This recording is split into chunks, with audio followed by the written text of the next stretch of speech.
ان کی قضا ہے ان لوگوں کے اوپر، مکے والوں کے اوپر. لیکن پھر بھی آپ اندازہ کر لیجئے کہ یہ تمام مکے والوں کے لیے نہیں ہے. ان الذین کفروا، یہ نہیں کہا ان اہل مکہ، مکے والے نہیں، جن لوگوں نے کفر کیا. کیا امکان ہے، ہو سکتا ہے مکے میں پھر بھی کوئی ایسے لوگ ہوں جو اس قسم کے ٹھیک نہیں تھے، شاید انہوں نے دھیان ہی نہیں دیا، شاید اس وقت تک دماغ میں بات نہیں گئی، لیکن انہوں نے وہ اور چیزوں میں مشغول رہے.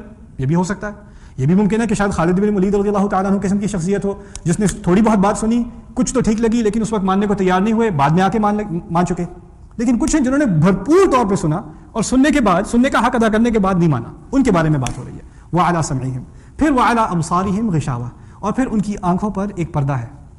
وعلی ابصارہم غشاوہ، اور یہ علی ابصارہم غشاوہ عجیب سی چیز ہے. یہاں پر اللہ تعالیٰ نے ایک جملہ اسمیہ کا استعمال کیا ہے.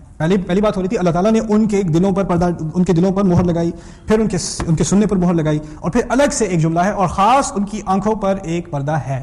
نہ لگانے والی بات نہیں ہو رہی، اب ہے، پردہ ہے. اور اس کا کہنے کا مقصد یہ ہے کہ ان کی آنکھوں کو، اب ان کی آنکھوں میں ایک کمزوری سی ہے جس سے ان کو حقیقت نظر نہیں